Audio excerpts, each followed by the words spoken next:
مسجد حرام سے کی سبحان الذی اسری بعبدہ لیلا من المسجد الحرام الی المسجد الاقصى الذي بارکنا حولہ لنریہ من آیاتنا انہ هو السمیع البصیر۔ وقت کے دامن میں گنجائش نہیں ہے، میں تفصیل میں جانا نہیں چاہتا، ترجمہ بھی نہیں کرنا چاہتا، ترجمہ بھی سب کو معلوم ہے۔ یہ آیا مقدسہ 15 پارے کی پہلی آیت ہے جس میں اللہ تبارک و تعالیٰ نے اپنے پیارے حبیب کی معراج کا ذکر کیا۔ فرمایا معراج کی کہاں سے کی، کہاں سے ابتدا ہوئی؟ فرمایا مسجد حرام سے ہوئی۔ مسجد حرام سے مسجد اقصی کی طرف اللہ کے پیارے حبیب تشریف لے گئے۔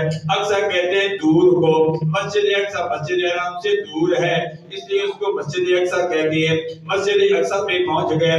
مسجد اقصی سے آپ پہلے آسمان پر، دوسرے پر، تیسرے پر، چوتھے پر، پانچویں پر، چھٹے پر، ساتویں پر سدرۃ المنتہا پر پہنچ گئے۔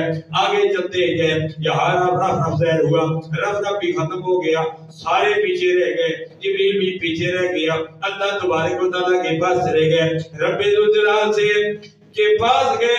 رب ذوالجلال کو اپنی طرف سے سجدہ دیا، تحفہ دیا، یا الہ العالمین میں تیرے لیے تحفہ لایا ہوں، تحیات للہ والصلوات والطیبات، السلام علیکہ ایھا النبی ورحمۃ اللہ وبرکاتہ۔ اللہ نے بھی تحفہ دے دیا، فرمایا میری طرف بھی آپ کو سلام ہو، میری طرف سے یہ تحفہ ہے۔ قیامت تک فرمایا نمازی جو بھی نماز پڑھیں گے، چاہے وہ مقتدی کی صورت میں ہوگا، چاہے وہ امام کی صورت میں ہوگا، وہ آپ پر صلاۃ و سلام پڑھتا رہے گا، السلام علیکہ ایھا النبی ورحمۃ اللہ وبرکاتہ، یہ صلاۃ و سلام پڑھتا رہے گا، قیامت تک پڑھتا رہے گا، مقتدی بھی پڑھتے رہیں گے، امام بھی پڑھتے رہیں گے۔ رب ذوالجلال نے فرمایا یہ تحفہ تو ایک تحفہ تو آپ نے مجھے دیا، ایک تحفہ میں نے آپ کو دیا، اے میرے پیارے حبیب آپ کی امت رہ گئی ہے، آپ کی امت کے لیے بھی تحفہ دیتا ہوں۔ اللہ امام الانبیاء صلی اللہ علیہ وسلم نے میرے لیے بھی تحفہ دیا، لایا، آپ کے لیے بھی تحفہ لایا، پوری امت مسلمہ کے لیے، پوری اپنی امت کے لیے تحفہ لایا۔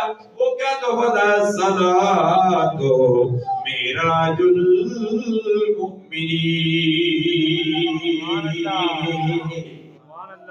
وہ ہے نماز کا تحفہ۔